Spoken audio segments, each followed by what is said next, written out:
الحمد لله رب العالمين والصلاة والسلام على أشرف الأنبياء والمرسلين وعلى آله وصحبه ومن تبعهم بإحسان إلى يوم الدين أما بعد. محترم سامعین کرام، میری آواز سننے والی ماں اور بہنوں، اللہ تبارک و تعالیٰ کے فضل و کرم سے دلوں کے اعمال کا یہ سلسلہ ہم سن رہے ہیں، اور ہماری کوشش یہ ہے کہ ہمارا دل سدھر جائے. دل جب سدھر جاتا ہے تو سارے اعمال خود بخود سدھر جاتے ہیں. اور دلوں کے اعمال میں سب سے پہلی چیز اخلاص کے بارے میں ہم نے سنا. اس کے تعلق سے قرآن مجید کی کچھ آیتیں کل کے درس میں ہم نے سنا. آج کے اس درس میں ہمارے ساتھ اللہ کے نبی صلی اللہ علیہ وسلم کے کچھ فرمودات ہیں، احادیث ہیں. ابو امامہ الباہلی رضی اللہ عنہ صحابی رسول ہیں، فرماتے ہیں کہ اللہ کے نبی صلی اللہ علیہ وسلم کے پاس ایک آدمی آئے اور انہوں نے کہا کہ اللہ کے نبی صلی اللہ علیہ وسلم، آپ بتائیے کہ ایک ایسے آدمی کے بارے میں جس نے دشمنوں سے جنگ کیا، جہاد کیا، قتال کیا، لیکن اس کے دو مقصد تھے. ایک اللہ سے اجر حاصل کرنا اور دوسرا لوگوں سے شہرت پانا.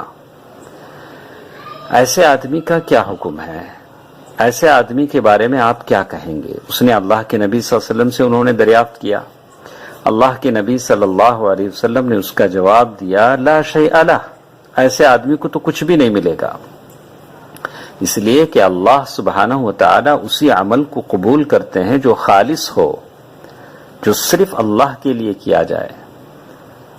تو اسی لیے ابو ہریرہ رضی اللہ تعالیٰ عنہ کی وہ حدیث جس میں اللہ کے نبی صلی اللہ علیہ وسلم نے فرمایا، حدیث قدسی ہے، قال اللہ تبارک و تعالی انا اغنى الشرکاء عن الشرک، کہا کہ میں شراکت داروں کے سارے شرک سے میں بالکل بے نیاز ہوں، اور اگر میرے لیے کوئی عمل کرے اس کے ساتھ کسی اور کو بھی وہ شریک کرتا ہے تو میں اسے چھوڑ دیتا ہوں. تو اللہ اسی عمل کو قبول کرتے ہیں جو خالص ہو. اسی لیے اللہ کے نبی صلی اللہ علیہ وسلم فرمایا، ان اللہ لا ينظر الى صورکم واموالکم ولكن ينظر الى قلوبکم واعمالکم. اللہ تبارک و تعالیٰ نہ تو تمہارے شکلوں کی طرف دیکھتے ہیں نہ تمہارے مالوں کی طرف دیکھتے ہیں. اللہ تبارک و تعالیٰ صرف تمہارے دلوں کی طرف دیکھتے ہیں اور تمہارے اعمال کی طرف دیکھتے ہیں. تو آدمی کو کوشش کرنی چاہیے کہ اپنا عمل صرف اور صرف اللہ کے لیے خالص کرے. ابو ہریرہ رضی اللہ تعالی عنہ کی وہ حدیث ہے جس میں وہ کہتے ہیں کہ میں نے رسول اللہ صلی اللہ علیہ وسلم کو فرماتے ہوئے سنا کہ قیامت کے روز سب سے پہلے جس شخص کا فیصلہ کیا جائے گا وہ شہید ہوگا. اسے بلایا جائے گا، اللہ اسے اپنی نعمتیں گنوائے گا اور وہ ان کا اعتراف بھی کرے گا. پھر اللہ فرمائے گا، ان نعمتوں سے تم نے کیا کیا؟ وہ کہے گا، میں تیری راہ میں لڑتا رہا یہاں تک کہ میں شہید ہو گیا. اللہ فرمائے گا، تو جھوٹا ہے، تو نے جھوٹ کہا، بلکہ تیری لڑائی اس لیے تھی کہ لوگ کہیں کہ تو بڑا ہمت والا ہے. لوگوں نے تجھے تعریف کر دی، لوگوں نے اس کا بدلہ دے دیا. میرے پاس تیرے لیے کوئی بدلہ تو ہے نہیں. پھر حکم ہوگا اور اسے گھسیٹ کر لے جایا جائے گا اور جہنم میں پھینک دیا جائے گا. پھر ایک ایسے شخص کو لایا جائے گا جس نے قرآن سیکھا اور سکھایا ہوگا اور اس کی تلاوت کرنے والا ہوگا. اسے بلایا جائے گا، اللہ اسے اپنی نعمتیں گنوائے گا اور وہ اس کا اعتراف بھی کرے گا. پھر اللہ پوچھے گا، ان نعمتوں سے تم نے کیا کیا؟ وہ کہے گا، تیرے لیے سیکھا اور سکھایا اور تیرے لیے قرآن کی تلاوت کی. اللہ فرمائے گا، تو نے جھوٹ کہا، بلکہ تو نے اس لیے سیکھا کہ لوگ کہیں کہ تو بڑا عالم ہے، اور تو نے قرآن کی تلاوت اس لیے کی کہ لوگ کہیں کہ تو بڑا قاری ہے. لوگوں نے کہہ دیا. پھر حکم ہوگا اور اسے منہ کے بل گھسیٹ کر لے جایا جائے گا اور جہنم میں گرا دیا جائے گا. پھر ایسے شخص کو لایا جائے گا جسے اللہ نے خوب پیسہ دیا ہوگا اور دنیا کے مال کی مختلف قسموں سے نوازا ہوگا، اسے بلایا جائے گا اور اللہ اسے اپنی نعمتیں گنوائے گا اور اس کا اعتراف بھی کرے گا۔ پھر اللہ پوچھے گا ان نعمتوں سے تم نے کیا کیا؟ وہ کہے گا میں نے کوئی ایسی جگہ نہیں چھوڑی جہاں خرچ کرنا تجھے پسند ہو، لیکن میں وہاں پیسہ خرچ کیا۔ تو اللہ کہیں گے تو جھوٹا ہے، تو نے پیسہ اس لیے خرچ کیا کہ لوگ تجھے سخی کہیں، فراخ دل کہیں، تو لوگوں نے تجھے کہہ دیا۔ پھر اسے حکم دے گا اور وہ منہ کے بل گھسیٹ کر لے جائے گا اور جہنم میں گرا دیا جائے گا۔ یہ حدیث امام مسلم نے اس کو روایت کیا ہے۔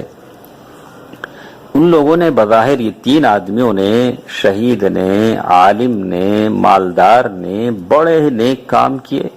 شہید اللہ کی جان اس نے قربان کر دی، مگر چونکہ ان کے تینوں کاموں میں اخلاص نہیں تھا، ان کا مقصد رضائے الہی نہ تھا، لوگوں کی تعریف تھی، ان کی محنت ضائع ہو گئی، ان کی امیدیں ٹوٹ گئیں۔ جو اللہ کے لیے کیا جائے وہ دیر پا اثر رکھتا ہے، جو غیر اللہ کے لیے کیا جائے وہ بہت جلد مٹ جاتا ہے۔ جو بھی کرو اللہ کے لیے کرو۔ اللہ کے نبی صلی اللہ علیہ وسلم نے جو حدیث ہم نے پہلے پڑھی اس میں ہی کہا کہ حدیث قدسی میں جس کو امام مسلم نے روایت کیا ہے، میں سارے شریکوں سے بے نیاز ہوں، جو کسی کام میں میرے ساتھ کسی دوسرے کو شریک کرتا ہے میں اسے اور اس کے شرک کو چھوڑ دیتا ہوں۔ اور اسی طرح اور حدیثوں میں کہا گیا کہ پھر میرا اس سے کوئی واسطہ نہیں ہے بلکہ وہ اسی کے حوالے ہے جس کو وہ میرے ساتھ شریک بناتا ہے۔ اسی حدیث کا آخری ٹکڑا ہے۔ اللہ کے نبی صلی اللہ علیہ وسلم نے فرمایا اللہ تعالی صرف اسی عمل کو قبول کرتا ہے جو اخلاص کے ساتھ صرف اسی کے لیے کیا جائے اور جس کا مقصد اللہ تبارک و تعالی کی خوشنودی حاصل کرنا ہو۔ تو علامہ ابن الجوزی رحمہ اللہ فرماتے ہیں جب عبادت گزار کا دھیان لوگوں کے دل مائل کرنے کی طرف پھرتا ہے تب ہی شرک اس کی نیت پر حملہ کرتا ہے، کیونکہ عبادت گزار کو چاہیے کہ وہ صرف اسی پر مطمئن ہو جائے کہ وہ جس کے لیے عبادت کر رہا ہے وہ اسے دیکھ رہا ہے۔ اب لوگوں کو دکھانے کی کوئی پرواہ نہیں ہے، مال خرچ کر رہے ہیں اللہ تبارک و تعالیٰ کو معلوم ہو گیا، عالم خدمت کر رہا ہے اللہ تبارک و تعالیٰ کو معلوم ہو گیا۔ تو یہ چند حدیث تھی جس کی روشنی میں آج کا یہ درس ہم نے سنا، اور کچھ باتیں انشاءاللہ آئندہ درسوں میں ہمارے ساتھ آئیں گی۔ اللہ تعالیٰ اچھی بات سننے اور عمل کرنے کی توفیق دے، آمین۔ والسلام علیکم ورحمۃ اللہ وبرکاتہ۔